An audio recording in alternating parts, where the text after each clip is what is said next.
কলারোয়ায় খামারের দুর্গন্ধ নিয়ে বিরোধ, ছুরিঘাতে ভ্যানচালক নিহত, আটক 4। সাতক্ষীরার কলারোয়া উপজেলার খামারের দুর্গন্ধকে কেন্দ্র করে প্রতিপক্ষের ছুরিঘাতে ইব্রাহিম হোসেন 28 নামের এক ভ্যানচালক নিহত হয়েছে। এ ঘটনায় গুরুতর আহত হয়েছেন তার বড় ভাই রুহুল আমিন, যার অবস্থা আশঙ্কাজনক বলে জানা গেছে। পুলিশ এ ঘটনায় একই পরিবারের 4 জনকে জিজ্ঞাসাবাদের জন্য আটক করেছে। সোমবার 23 ফেব্রুয়ারি দুপুরে উপজেলার কেরালকাতা ইউনিয়নের সাতপোতা বেড়বাড়ি গ্রামে এই ঘটনা ঘটে। নিহত ও আহত 2 ভাই ওই গ্রামের সলেমান শেখের ছেলে। নিহত ইব্রাহিম পেশায় ভ্যানচালক ছিলেন। তিনি বর্তমানে এক সন্তানের জনক এবং তার স্ত্রী মেঘলা খাতুন বর্তমানে আন্তঃসত্ত্বা।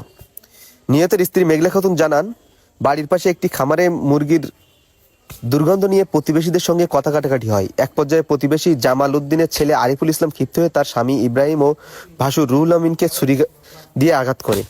পরে গুরুতর অবস্থায় স্বামীকে কলারোয়া উপজেলা স্বাস্থ্য কমপ্লেক্সে এবং ভাসুরকে সাতক্ষীরা মেডিকেল কলেজ হাসপাতালে নেওয়া হয়। কলারোয়া উপজেলা স্বাস্থ্য কমপ্লেক্সের জরুরি বিভাগের দায়িত্বরত medical officer doctor Farzana Rahman জানান, ইব্রাহিম হোসেনকে হাসপাতালে আনার আগেই মৃত্যু হয়েছে। ঘটনার সত্যতা নিশ্চিত করে কলারোয়া থানার ভারপ্রাপ্ত কর্মকর্তা ওসি এইচ.এম. শাহিন জানান, খবর পেয়ে পুলিশ ঘটনাস্থলে গিয়েছে। জিজ্ঞাসাবাদের জন্য 4 জনকে থানায় নিয়ে আসে। আটককৃত হলেন আরিফুল ইসলাম ও তার স্ত্রী সাথী আক্তার, তার পিতা জামাল উদ্দিন এবং মাতা শাহনারা খাতুন। তিনি আরও জানান, নিহতের মরদেহ ময়নাতদন্তের জন্য সাতক্ষীরা মর্গে পাঠানো হয়েছে। এ ঘটনায় আইনগত ব্যবস্থা গ্রহণের প্রস্তুতি চলছে। আমি গা ধুতে গেছিলাম। আগেও একদিন বলিছে পাশের বাড়ির 2 পাশে, আমাদের এই পাশেও আমার ভাসুরদের ওই পাশেও খামার দিছে। খামারের ওই পর্দাটা এনে দিতে বলে, তা ওরা দেয় না। গন্ডগোল করার একটা বলি, তাই দিতে চাই না। আমার ভাসুর ভালো মুখেই বলিছে।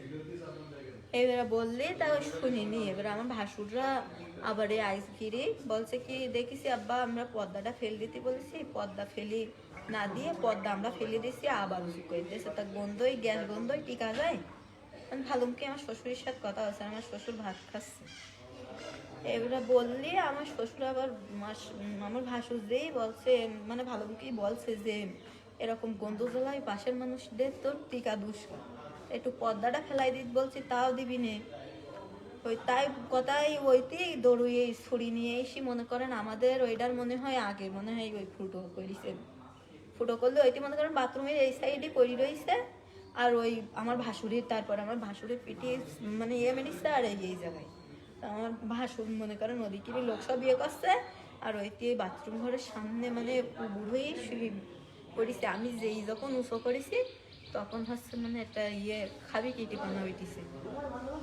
এবার নিয়ে গেলি তা মনে করেন নিয়ে আসতে মারা আপনার শ্বশুরের নাম কি? শ্বশুরের নাম সলেমান। আপনার স্বামীর নাম? স্বামীর নাম ইব্রাহিম। আর ভাসুরের নাম? ভাসুরের নাম রুহুল আমিন। আর যে মারছে ওর নাম কি? ওর নাম আরি।